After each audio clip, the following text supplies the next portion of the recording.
Seguimos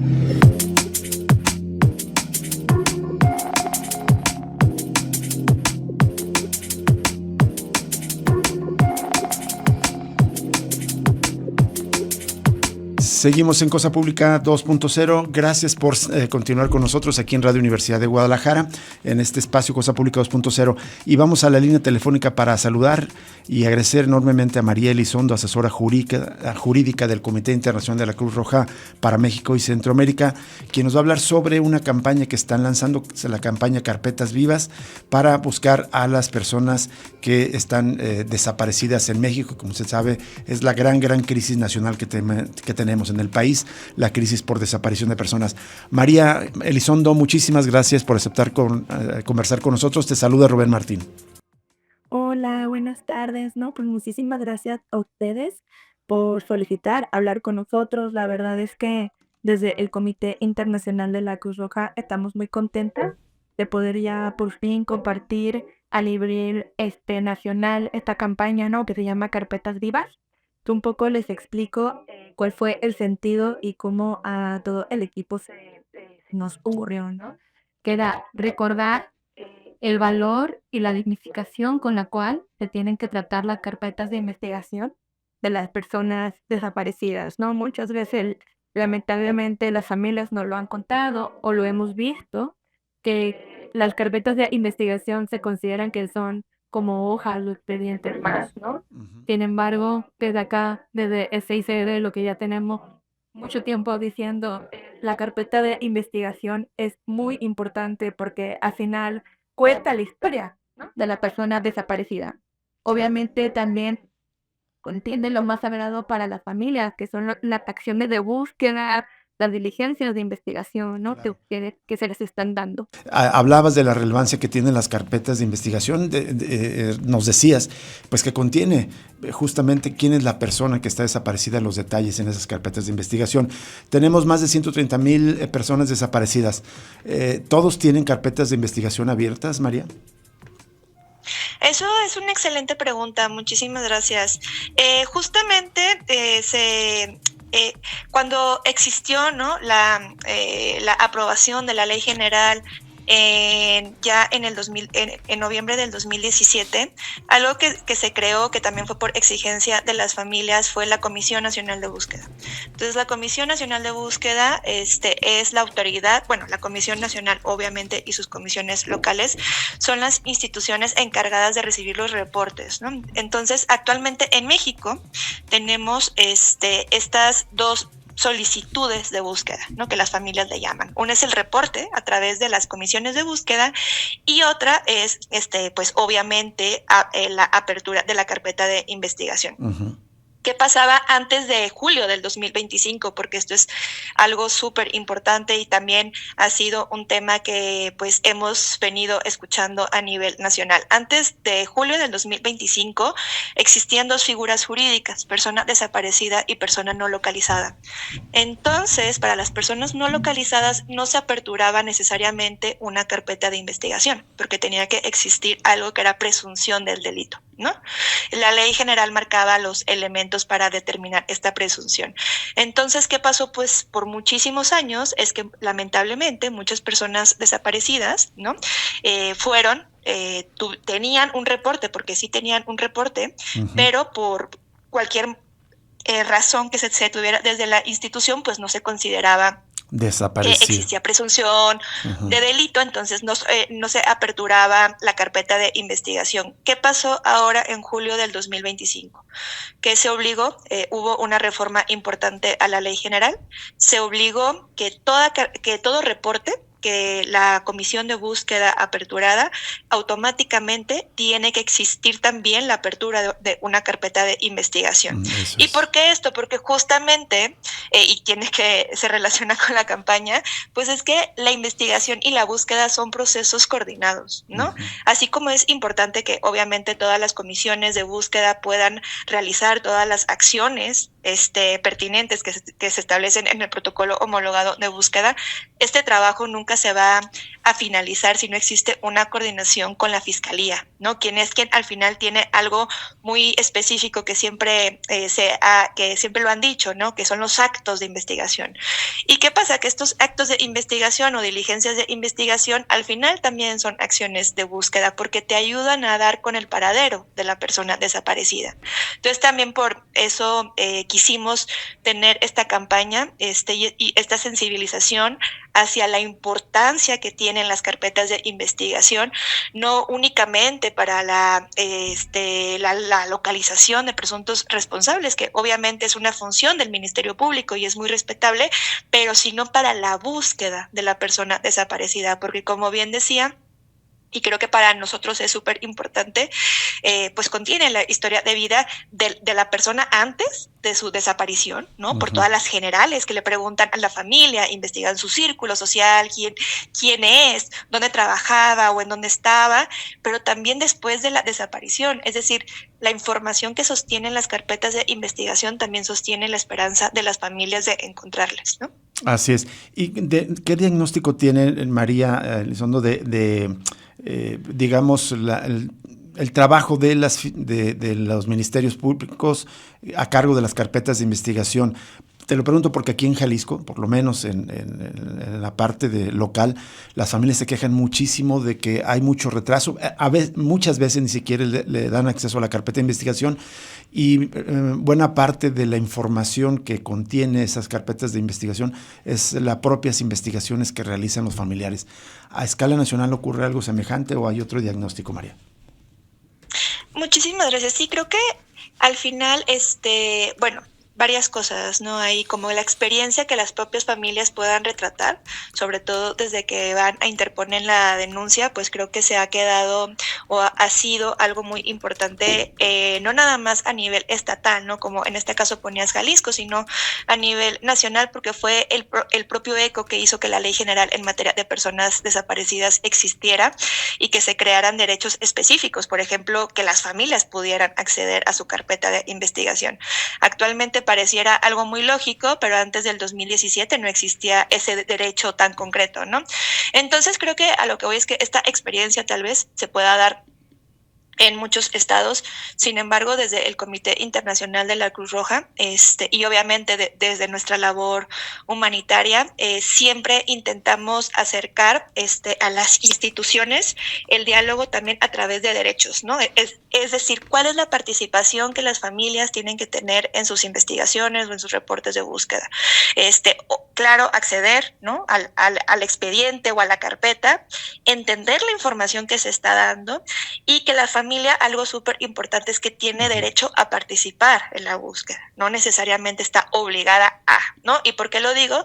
Porque efectivamente muchas veces, ya bien lo mencionabas, la carpeta de investigación o los folios de búsqueda, los planes de búsqueda, se sostiene de la información que brindan las familias, ¿no? Y las familias son las que se convierten, pues no nada más en las expertas en búsqueda. De hecho, algo que siempre hemos dicho es que el protocolo homologado de búsqueda se creó gracias a la experiencia que las familias en México tenían ya buscando desde hace muchos años, sino que también pues son las que pueden movilizar sus casos, ¿no? Y esto obvio es muy importante, pero pues es una cuestión de derechos, no es una situación de obligación. Entonces esto sí lo remarcamos mucho con las instituciones, como las instituciones del Estado mexicano son las que están mandatadas por ley, ¿no? Es el artículo 2 de la Ley General, a coordinarse para dar con la localización y el paradero de las personas desaparecidas. Entonces, creemos que al final, dentro también de los procesos y de la asesoría técnica que brinda el CICR, pues siempre es mandar este mensaje tanto a las familias como a las instituciones. Muy bien. María, te comunico con mi compañero Jesús Estrada para otra pregunta. ¿Qué tal, María? Un gusto saludarte. Perfecto. Hola, mucho gusto. María, en el boletín de prensa del Comité Internacional de Cruz Roja citan a Diana Gutiérrez, integrante del colectivo Buscándote con Amor. Ella da una declaración importante, entre otras cosas dice que una carpeta incompleta o mal integrada retrasa la búsqueda y vulnera nuestros derechos fundamentales, hablando a nombre de las familias. ¿Qué tanto la crisis en torno a personas desaparecidas de nuestro país, esta magnitud de más de 130,000 desaparecidos, tiene que ver justamente con con carpetas de investigación, en unos casos no abiertas y cuando están abiertas, pues mal integradas o incompletas. Muchas gracias. Sí, justo creo que eso es algo súper interesante. Bueno, primero compartirles a ustedes y a todo su público que esta campaña fue construida con la asesoría técnica de las familias. Entonces, por eso también en nuestro comunicado de prensa, pues obviamente quisimos hacer eco a sus voces y a sus propias experiencias, ¿no? Y en este caso, pues aquí una frase súper importante de Diana, que además pues también ya tiene muchos años en este camino. Y con ello, sí, pues no sé si ustedes, bueno, obviamente sí han escuchado, pero justamente las familias hablan mucho de los casos de larga data, ¿no? Sí. Y los casos de larga data se dan porque existe, o más bien no existió una integración correcta en las carpetas de investigación o en los planes de búsqueda, en los planes de investigación, etcétera. Es decir, palabras muy sencillas, no se hicieron las diligencias pertinentes en el momento indicado, ¿no? Por ejemplo, la sábana de llamadas, que es algo muy común, porque al final te da la última ubicación, por lo menos, del teléfono celular de la persona desaparecida, ¿no? Y esta sábana de llamadas, pues es una acción de búsqueda inmediata que se debe de dar en el momento, y de la experiencia de las familias y lo que nos han compartido es que muchas veces pues se tardaron 3 meses, 1 año, ¿no? Entonces, pues ya este caso, como no existe esta información en el tiempo oportuno, pues este caso se va haciendo de larga data, ¿no? Entonces, sí, la integración correcta de una carpeta de investigación es muy importante para dar con el paradero de las personas desaparecidas, para tener los datos actualizados. Hay algo que ya se ha dicho desde hace muchos años en México y es entre más rápido, ¿no? Claro. Acciones, diligencias de investigación y acciones de búsqueda, tienes más posibilidades de encontrar a la persona, ¿no? Entonces, por eso también nosotros quisimos recordar eso, ¿no? Que sabemos que muchas instituciones lo tienen en su quehacer diario, ¿no? Y que lo saben, y muchas familias más, pero hemos sentido que a veces no se ponía tanto énfasis, ¿no? En la Claro. carpeta de investigación y en cómo tiene que estar integrada. Por ejemplo, algo que normalmente decimos es hasta la carpeta de investigación tiene que estar foliada. ¿Qué significa esto? Claro. Que existan los números, ¿no? De cuántas hojas viene, porque al final es la trazabilidad de la propia información. María, otra duda, digamos, obviamente pues no se abre lamentablemente carpetas de investigación en todos los reportes o casos desaparecidos. ¿Eso puede influir en las estadísticas oficiales sobre la cantidad de personas desaparecidas? Eh, No necesariamente. Creo que es que más bien el Registro Nacional de Personas Desaparecidas lo que contabiliza son los reportes nada más. Y más bien en el Registro Nacional de Personas Desaparecidas, bueno, hasta la versión que existe el día de hoy, después no sé cómo venga la actualización, se puede filtrar, ¿no? Y ya cuando filtras, determinas los presuntos delitos. Desaparición cometida por particulares, desaparición forzada, secuestro, trata de personas, etcétera, ¿no? Estoy diciendo delitos que pueden estar vinculados a que la víctima directa, es decir, la persona desaparecida, pues no se encuentre. Entonces, ahí es donde puedes ir determinando cuántos registros, o sea, cuántos reportes tienen o están integrados a una carpeta de investigación, ¿no? El tema con el Registro Nacional de Personas Desaparecidas, que se ha intentado, pues poco a poco ir resolviendo, no nada más son cuestiones técnicas, que obviamente son muy importantes, ¿no? Sino también metodológicas. Es decir, el tiempo con el cual las instituciones, tanto a nivel local como federal, pero sobre todo a nivel local, se tardan en subir la información o suben la información. Porque, ¿qué pasa? El Registro Nacional de Personas Desaparecidas concentra la información de la Comisión Nacional de Búsqueda y de las comisiones locales de búsqueda de los reportes que aperturan, y también concentra, o debería de concentrar, en gran mayoría o toda, la información de las fiscalías estatales y de la Fiscalía General de la República. Entonces, también las fiscalías pues están obligadas a compartir esta información con el registro. Pero pues obviamente existen temas de que a veces no se sube la información en el tiempo que se necesita, o se sube, no sé, las instituciones por carga de trabajo deciden subirla cada mes, cada 3 meses, etcétera. Entonces, los números del registro por eso muchas veces no son tan certeros, Claro. ¿no? Como quisiéramos. Sin embargo, pues sí creo que actualmente hay una intención de poder mejorar, sobre todo. También por eso se hizo la reforma de junio del 2025, y acá, si me permite nada más como Sí, aportar adelante. algo. Sí. Y es que la reforma contempla no nada más ya el Registro Nacional de Personas Desaparecidas que vienen por los reportes de búsqueda, sino también el Banco Nacional de Carpetas de Investigación. Entonces, este Banco Nacional de Carpetas de Investigación va a concentrar todas las denuncias en los casos de desaparición forzada y desaparición cometida por particulares. Y creo que eventualmente esto también nos va a dar muchísima más información de cuántos reportes realmente tienen denuncia y viceversa. Exacto. María, estoy revisando, porque además de la campaña de información, lanzaron 2 materiales, un video donde se explica esta situación y también una guía de información de carpeta de investigación. Al revisarla, pues es muy claro lo que la autoridad ministerial o todas las autoridades competentes de búsqueda tendrían que hacer desde que se presenta una denuncia, como el plan de investigación, el plan de búsqueda, subir la información al registro nacional, geolocalización en tiempo real, intervención de comunicaciones, en fin, me parece que anuncian hasta 30 acciones que las autoridades deben hacer como de entrada para buscar a las personas desaparecidas. ¿Qué tanto cumplen con esas, con esos puntos del plan de búsqueda las autoridades en las carpetas de investigación? Bueno, primero, muchas gracias por leer los materiales. La verdad es que fueron un gran trabajo. No, yo no te podría dar así una cifra, ¿no? Sí. De cuánto las instituciones cumplen o no. Más bien, pues con el protocolo homologado de investigación y el protocolo homologado de búsqueda. Algo acá que intentamos hacer es justamente poder recopilar estos 2 instrumentos, el protocolo homologado de búsqueda y el protocolo homologado de investigación de los delitos de desaparición forzada y desaparición cometida por particulares, para decir, esto es lo que ya establece su propia normativa jurídica, ¿no?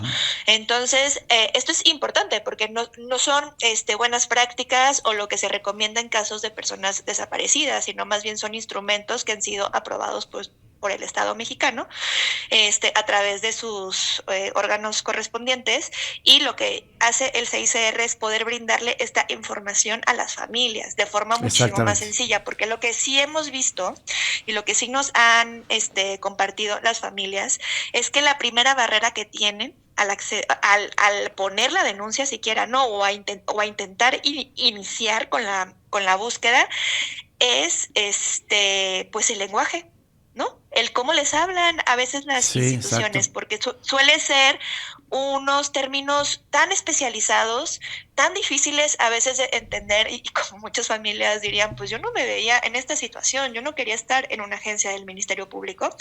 Entonces intentamos hacer esto de forma muchísimo más sencilla. Si ustedes ven, claro, todo es con definiciones, no son las del Código Nacional de Procedimientos Penales. Exacto, obviamente no el lenguaje es jurídico. El sentido, no es en un lenguaje jurídico, pero sí es en un lenguaje muchísimo más accesible y que esperamos que todas y todos, más allá de familias, podamos entender, ¿no? Y también con ello... Podríamos ponerlo así, que en lugar de decirle al Ministerio Público cumple con esto, es ofrecerle a la familia. La ley te ofrece estas herramientas para tener un plan más exhaustivo de búsqueda. En todo caso, que las familias, digamos, al consultar esta guía, le pidan al Ministerio o le exijan a su Ministerio Público o a la autoridad que está encargada de la búsqueda que lleve a cabo todos estos pasos. Sí, justamente ese es el propósito. Obviamente la autoridad, el Ministerio Público está obligado porque es parte de su marco jurídico y sus atribuciones, y si no lo realiza, bueno, está cumpliendo con omisiones en la investigación, y eso está previsto en la ley general como responsabilidades administrativas, ¿no? Entonces, eso siempre es importante dejárselo en claro también a las familias. De la persona que está revisando su investigación está mandatada por ley, ¿no? Muy bien. Sin embargo, sabemos que existen muchas prácticas que no han sido necesariamente necesariamente las mejores en muchos de los casos, ¿no? Y que probablemente ustedes también han entrevistado familias o escuchado. Claro. Entonces, con ese afán de intentar poder hacer que la brecha sea menor y sobre todo guardar lo más importante que es la búsqueda, pues dijimos, vamos a desarrollar estos materiales para las familias, porque sabemos que al final de cuentas son ellas las que siempre están con su ministerio público, las que siempre piden información, las que muchas veces no saben qué más hacer, ¿no? Y no tienen una asesoría jurídica. Entonces, por lo menos que tengan Exacto. estas acciones mínimas y lo que tiene que tener su plan de búsqueda y su plan de investigación para que puedan interactuar con su ministerio público, ¿no? Para que su carpeta siga continuando, siga buscándose a la persona y que no les lleguen a decir que muchas veces a lo mejor pasa o pasaba el de no, pues ya no, pues es que ya no tengo línea de investigación, está agotada, ¿no? Así es. Entonces, más bien hay muchas cosas que se pueden hacer. Efectivamente. María, finalmente yo quería, María Elizondo, preguntarte por qué el Comité Internacional de la Cruz Roja se involucra en esta campaña. Te lo pregunto por esta razón, porque de alguna manera la mayoría de los mexicanos sabemos o identificamos a la Cruz Roja con servicios de atención de urgencia, digamos, en algún municipio, en algún estado. Pero entiendo que el Comité Internacional más bien tiene la misión y se fundó en 1863, según veo aquí en su página, para a brindar asistencia humanitaria en conflictos armados en situaciones de violencia. Al participar en esta campaña en específico para colaborar, ayudar, acompañar a familias de personas desaparecidas, se está admitiendo de algún modo por parte del Comité Internacional de la Cruz Roja que México vive una especie de una guerra informal, un conflicto armado a gran escala. Sí, te cuento un poco, justamente como bien decías, el Comité Internacional de la Cruz Roja sale, o sea, su corazoncito, como yo le digo, su naturaleza jurídica es de los convenios de Ginebra, ¿no? Y justamente se da para situaciones de conflicto armado, internacional o no internacional, y por muchos años es donde hemos tenido presencia. Sin embargo, ya desde hace mucho tiempo, hace más de 30 años, el Comité Internacional de la Cruz Roja decidió, ¿no? También con apoyo de los estados, ampliar, por así decir, su mandato. Y es estar presente en situaciones en donde no necesariamente existe un conflicto armado, pero sí existen consecuencias humanitarias que se asemejan a las de un conflicto armado. Uh-huh. ¿Y por qué lo digo? Porque con esa razón llegamos a México, primero en 1994, pero después nos establecimos con una delegación regional, que ustedes pueden encontrar, nuestro acuerdo de sede también está público en el diario oficial de la Federación, como una delegación del Comité Internacional de la Cruz Roja que está presente en México, no necesariamente porque exista un conflicto armado, sino porque existen consecuencias humanitarias que se asemejan a las de un conflicto armado. Claro. Entonces, acá estamos ya activos desde el 2001, pero para el programa de personas desaparecidas, que además es uno de los ejes principales del CICR a nivel global, no es uno de los programas más importantes que tenemos, empezamos labores de asesoramiento técnico en el año 2013 con las distintas instituciones a nivel federal, ¿no? Muy bien. Para en su momento empezar a ver lo que probablemente podía ser una ley en la materia. Entonces, el tema de personas desaparecidas es muy importante para nosotros porque pues también es parte de nuestra labor humanitaria, no solo acompañar a las familias, que es fundamental, pero sino también asesorar a las instituciones para dar con la suerte y el paradero de las personas desaparecidas, ¿no? Y justo lo que intentamos siempre hacer es fortalecer la capacidad institucional para dar respuesta. Entonces, ¿cómo la fortalecemos? Pues no nada más participando en las mesas o brindando asesoría técnica, sino justamente acercando este tipo de información o campañas masivas, ¿no? En donde queremos llevar el mensaje más allá de las instituciones o de las familias, sino a la sociedad, pues, en su conjunto. Muy bien. María Elizondo, asesora jurídica del Comité Internacional de la Cruz Roja, muchísimas gracias por hablar con el auditorio de Radio Universidad de Guadalajara sobre esta campaña tan importante, y si nos permites, más adelante le damos seguimiento qué impacto ha tenido esta campaña y también respuestas de parte de autoridades. Sí, sí, muchísimas gracias, de verdad, muy agradecida del espacio y bueno, pues un gusto poder platicar con ustedes. No, al contrario, muchas gracias de nuevo, María Elizondo del Comité Internacional de la Cruz Roja, con esta campaña tan importante. Ya les vamos a compartir en redes sociales esta guía. Es impresionante las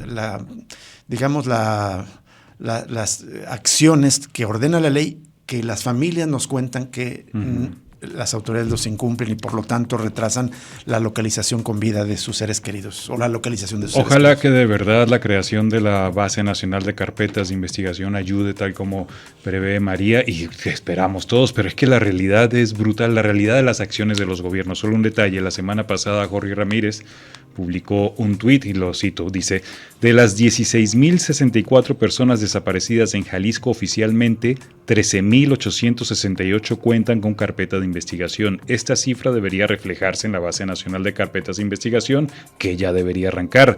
Dudo mucho que se atrevan a reportar una cifra distinta. Sin embargo, el problema no está aquí, sino en que cada vez es menor el porcentaje de personas desaparecidas que cuentan con carpeta. El año pasado en Jalisco solo el 55% de los desaparecidos contaba con carpeta, y hasta muestra una gráfica donde se ve que a partir de agosto, es decir, un mes después de que se aprobó esta ley, hay una caída incluso en la cantidad de carpetas de investigación que se abrieron. Terrible, se presta incluso, como bien dices, Jesús, para la manipulación de cifras, de datos que todas las autoridades, tanto federales y de todos los partidos, nos demuestran que tienen los incentivos pues para no llevar un conteo fidedigno real, porque eso los pone en cuestión como autoridad. Es decir, que haya tantos desaparecidos implica que el Estado no está funcionando, que más bien es complaciente o incluso cómplice con las bandas que están desapareciendo personas. Y solo una acotación más a la información que nos daba María. El Comité Internacional de la Cruz Roja está en México desde 1994. Fue justamente que llegó para mediar en el conflicto tras el alzamiento zapatista del 1 de enero de 1994, y de hecho el Comité Internacional de la Cruz Roja fue de alguna manera el garante para que el ZLN entregara a algunos de las personas que detuvieron, algunos caciques, entre otros el exgobernador de Chiapas, Absalón Castellanos, que fueron y lo tomaron preso según sus propios, fundamentos legales o sus propios, tribunales, por haber cometido delitos en contra de la población de Chiapas, y después de una mediación del Comité Internacional de la Cruz Roja fue devuelto a su familia y al Estado mexicano. Vamos a una pausa y regresamos con más información en Cosa Pública 2.0.